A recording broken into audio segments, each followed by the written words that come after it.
it's Raven once again, and welcome to Raven's Table or Raven's Kitchen. So today I wanted to share with you guys a recipe that I'm making. Like last week we did the s'mores dip, which was yum yum yum, so good. Well, today we're going to do the s'mores cake. And so this is going to be another quick recipe that you can make if you have unexpected company and you just really want to wow people with it. So it's really simple. It's going to be mostly done in the microwave. So it's really going to be under 15 minutes or so. You're going to have cake, basically. Fully, not just cake, but like a wowza cake. So the star of this particular dish is going to be none other than our Rockcrock. The Rockcrock, one of the reasons why I love it is it goes on the stovetop, it goes in the microwave, it goes in the oven, it just goes everywhere. So this is a fantastic dish. And so today we are going to take advantage of the versatility of the Rockcrock, and we're going to start this cake in the microwave, and then we're going to finish it in the oven. And it's going to be delicious and beautiful by the time we're done with it. All right, so let's get started. All right, guys, so let's quickly go over some of the things that you're going to need. Because I am very lazy, I am going to make my actual cake batter in this, and I'll show you guys how easy it is. And honestly, it's really not that much easier than making it with a blender, but it's way less cleanup, and anytime there's less cleanup, that's got my name all over it. And there's the Rockcrock, the everyday pan that we're going to be using. You're also going to need either a 9-ounce box or 9-ounce bag of Devil's Food cake. And if you just have a box like this, you're just going to take a little bit of it out, which is going to be like 1 3/4 cup is what you're going to need. Or excuse me, 1 2/3 cups is what you're going to need. You're going to need some graham crackers, obviously. You're going to need some marshmallows. And you're also going to need candy bars. And basically it says 3 candy bars, and I kind of misread this when I went to the grocery store because, you know, for me it's all more, better, more, right? So I don't pay attention sometimes in the size of candy bars that it says.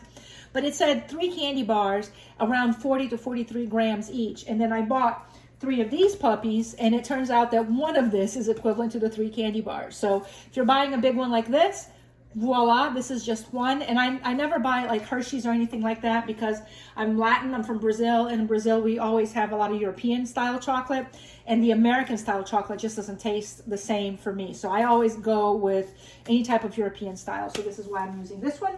You're going to need 1 egg. You are going to need 8-ounce container of sour cream. This is going to be a light, fluffy cake that's so easy to make. And then at the end, this is really going to be, it's going to take the cake for us. It's going to be this beautiful chocolate drizzler, which we're going to drizzle our chocolate all over the top of the cake at the end. All right, so let's go ahead and get started. And we're back. So the first thing we're going to do is we're going to take our chocolate bar, and I'm using the silicone cups. I love these things. They're really easy to use, and they don't make a mess in the microwave. And they have a lid, which is great for things in the microwave to tend to like pop. So we're going to put all this chocolate in here, and there's my dogs in the background. Sorry about that. We're going to put all this chocolate in here, and then we are going to microwave it for about 30 to 60 seconds, just to make sure that we get some liquid chocolate going, which is what we're going to drizzle at the very end. And the reason why we're doing this so early is because we want to make sure that the microwave is free for our cake. So here it goes. And then while this microwaves, I am going to be working on the cake batter. So, all right. So here they are, all nice and chopped. And this is the thing that I like about this. It's got a lid, so it can go in the microwave like this. When I do this kind of stuff in the microwave with either butter or with chocolate, I always leave a little bit open on the top like that, just a little gap, so that the whatever it is can breathe in there, so it doesn't like pop anything and make a mess. So this is going to be 30 to 60 seconds in the microwave. We're going to start with 30, and we're going to check to see how it goes, and then we'll move on from there. Now I am going to start making our cake, and so the cake is going to be in this beautiful contraption right here. So basically the way that it works when you're using this unit is you're going to put all of your wet ingredients first. So the wet ingredients we're going to have here is going to be 1 egg. Semi-wet ingredient is going to be our sour cream.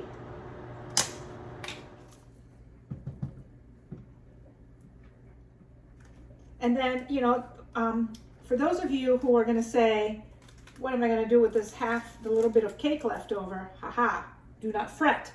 You can use that to make some mug cakes with our egg cooker. So, and they are very, very tasty. So if you're interested in egg cooker recipes, just message me or post a reply to this video below and say, hey, let me have some of those recipes, and I will be more than happy to share it with you. In 2/3, there it is.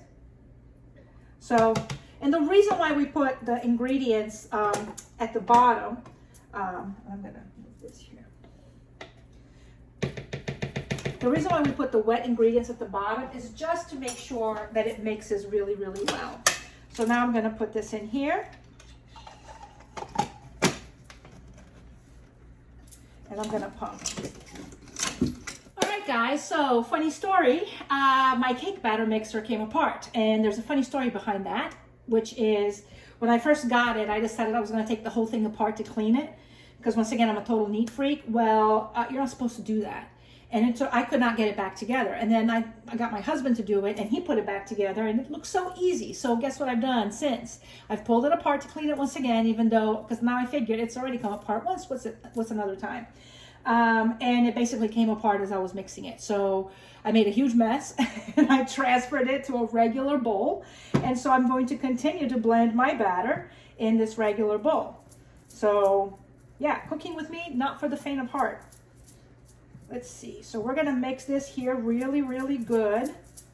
And this batter is going to be a little bit on the thick side. And the reason for it is because it doesn't really have a lot of liquids in it. It basically has an egg, and it's got some sour cream, and that's pretty much it. So when you blend it also, I think it probably would have been a bad choice for that mixer, because that does well with thinner blends. Hold on, and I'm back. Sorry, my dogs have been really good today. This is the 3rd cooking video I'm doing today, so they're a little antsy, and plus it's 10 o'clock and it's almost time for my husband to be home, so they start getting excited every time a leaf moves. So basically you want to mix your batter really good, just like that. My poor little mix and scraper's been through the ringer, but it still works and I love it. Oh my goodness. And then from here, what we're going to do is we're going to pour it into our Rockcrock. Really important to make sure that your cake is evenly distributed inside the pan. Once again, you're cooking in the microwave, so it means it's going to be faster cooking. There's less time for the molecules to adapt. So chances are they're basically going to puff out wherever they are, instead of trying to settle like they do when you're cooking the cake for longer. So I'm going to put it in the microwave. All right, and I'm back. And so now the next thing we're going to do is we're going to coarsely chop our graham crackers, which is why I love this thing here so much. And once again, it's going to be coarsely, right? So it doesn't need to be super fine. So I'm just going to break these down a little bit like that.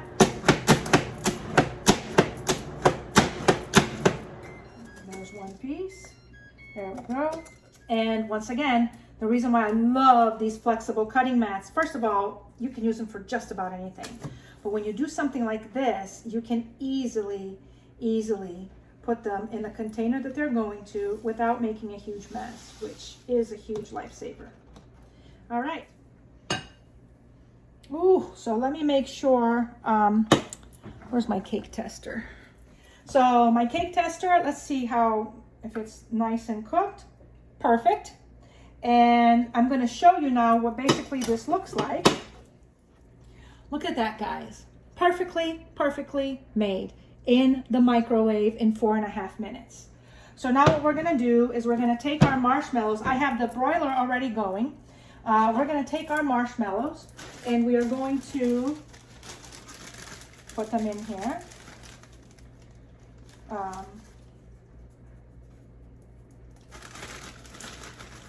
And we're basically gonna cover the top of our cake with marshmallows. So now that it's the marshmallows on top of it, we are going to basically put this in the broiler from 30 to 60 seconds is basically what it says. I'm going to shoot for 60 seconds because I like my marshmallows a little bit more broiled. But I'm basically just going to keep checking. So here we go. Okay guys, I'm back. just a quick FYI, here's my delicious cake with the marshmallows on the top. And you have to really keep an eye on this, otherwise it's gonna burn. I mean, mine burned a little bit, but I kind of like it a little burnt, but a lot of people don't. I know my husband doesn't. So, and then I ended up having to, I'm gonna take my graham crackers and I'm just gonna sprinkle them on the top. And then the chocolate is basically gonna seal it in for us. I ended up having to make the chocolate again because it did not do very well once I tried to rewarm it up. So my recommendation is do the chocolate at the very end. Even though the recipe tells you to do it first, I would not do it first.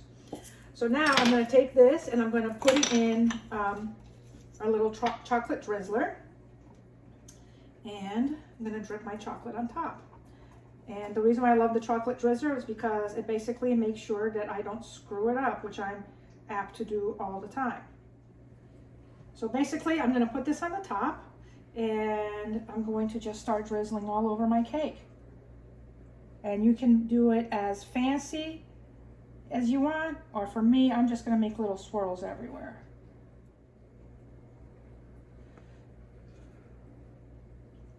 So this is at the bottom. I need to get more chocolate.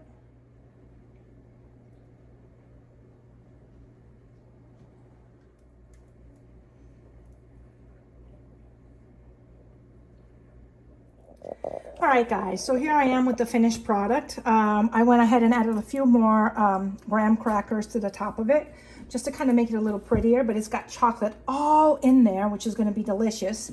And right now, I'm just letting it sit on top of this nice warm oven because, you know, the broiler was on for a while, and so it's got nice natural heat. But I think that this would probably be one of those cakes that are best served when they're a little warm, just to make sure that the topping stays nice and gooey. But if you don't want to leave your broiler on, one of the things that you can do is you can use the Rockcrock warmer and just set this setting, you know, it's constantly setting it warm.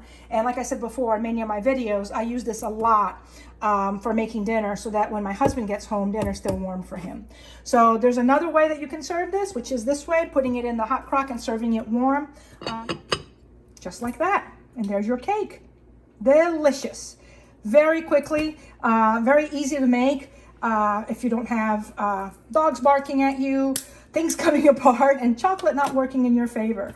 So I have one tip for you when making this cake is to make sure that you don't melt your chocolate until the very, very end, because otherwise you're gonna have some problems. Like I did in the beginning, because it's going to sit for a while and then for like 10 minutes or so, and it's going to be hardening up again. So by the time you go to put it on top of your cake, it's going to be not as smooth as it was when it first came out. So, and then, you know, dogs barking, I guess that could be the equivalent of getting company and them talking in the other room. So I guess that could work.